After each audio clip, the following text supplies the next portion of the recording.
Good evening and welcome to Tucker Carlson tonight. The Austin bomber is dead after killing himself with one of his own devices.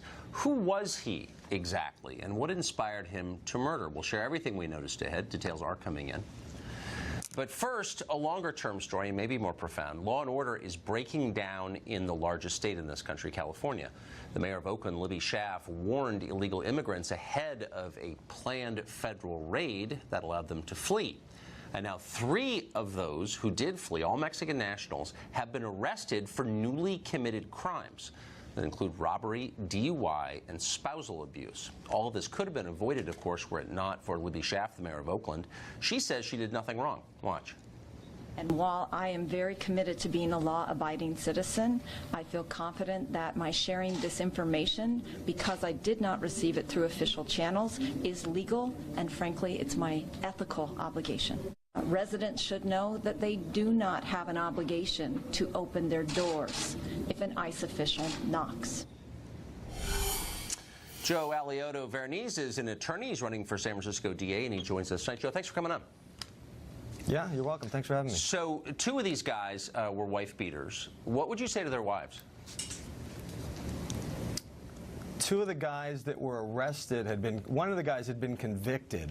That is correct, and another has been charged subsequently for physically abusing his spouse after the mayor of Oakland allowed him to flee detention.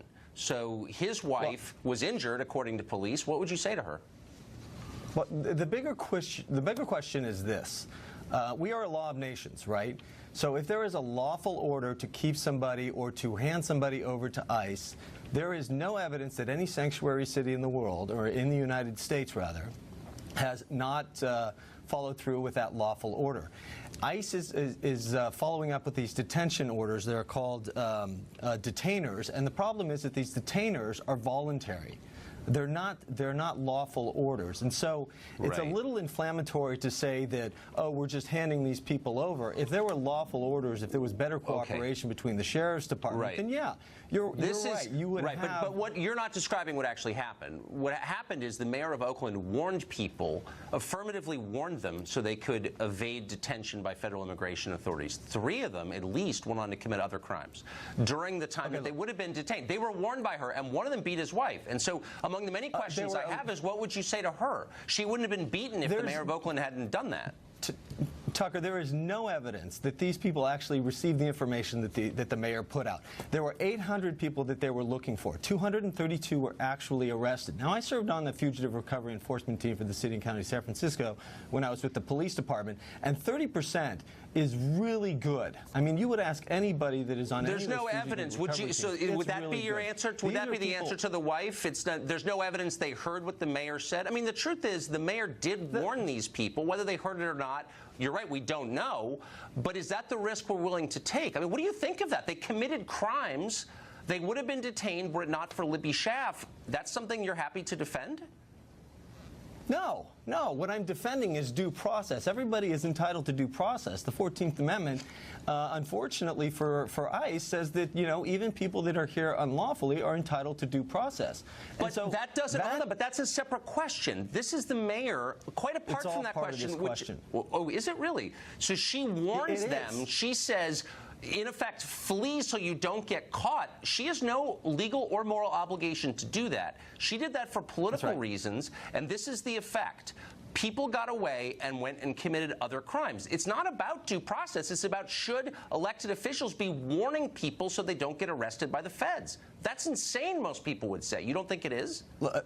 Look, the better question is, should these cities be cooperating with the feds? And under certain circumstances, I absolutely believe that they should be. And when there's a violent criminal, yes, there should be better cooperation between the feds. You know, you'll find that a lot of these police departments, including San Francisco, has police officers that are embedded in the federal task forces within the city. We do it for terrorism. We do it for other issues. But these guys had priors. For some reason, this immigration issue.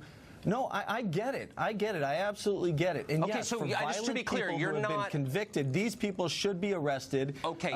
They should be given their due process. If they're convicted, they should serve their sentences and sent out of the countries. Absolutely. So maybe Democrats in the state shouldn't warn them before the cops come. That's it. I mean, you know, we can have lots of debates about federal immigration law, but I think we both agree you shouldn't be telling criminals, get out of town before you get busted. Here's the other question. It's not just about immigration. Definitely not violent criminals. That's when for sure. They were, actually. Armed robbery.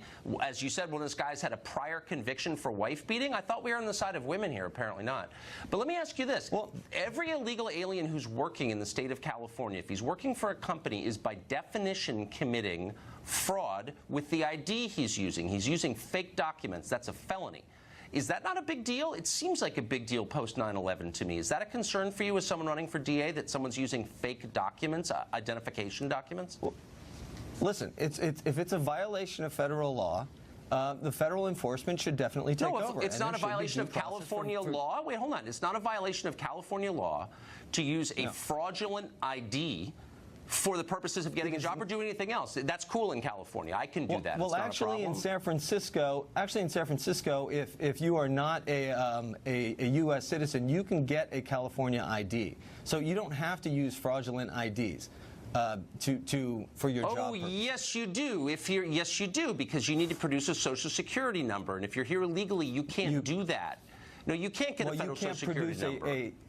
You can't produce a Social Security number that is accurate or reflective. That is true. You can use a fraudulent one, and every one of the. Okay, but that's not a problem for you. You feel like, hey, hands off. Someone's using a stolen ID, committing identity theft, a fake federal document in California. It's like, you know what? It's not our business. Is that what you're saying?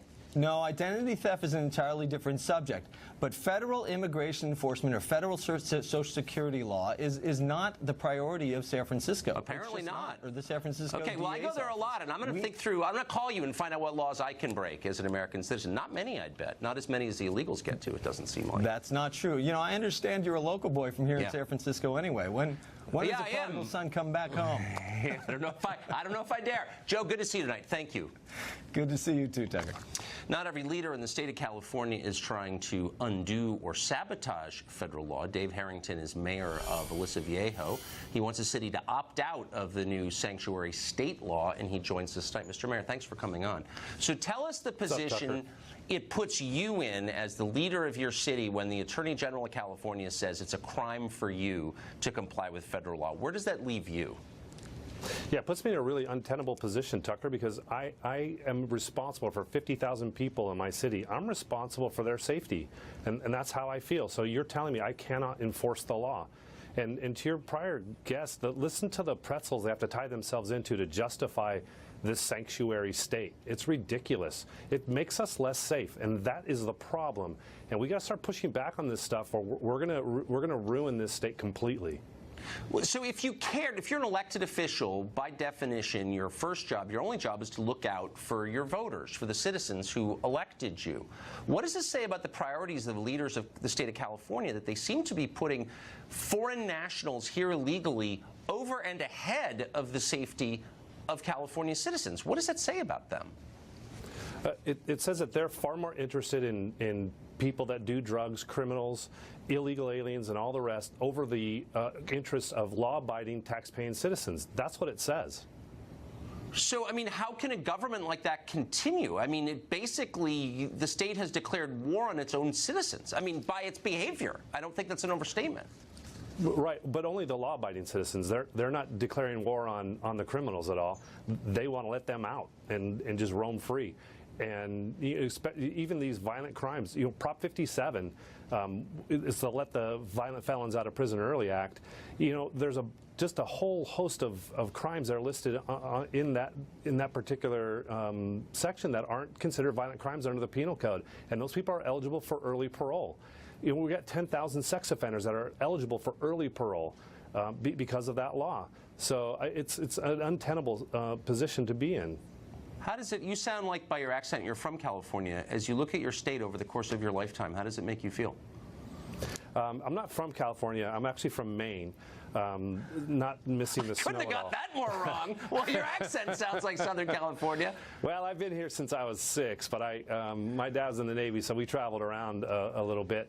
I've grown up here essentially since I was 6 years old, and I'll tell you the difference is astonishing. We've gone from a law and order kind of state to just a free-for-all. If you want to be a criminal, come to California. That's kind of what the state legislature is doing. You want to be homeless? Come to California, because we're going to set you up in a tent city somewhere.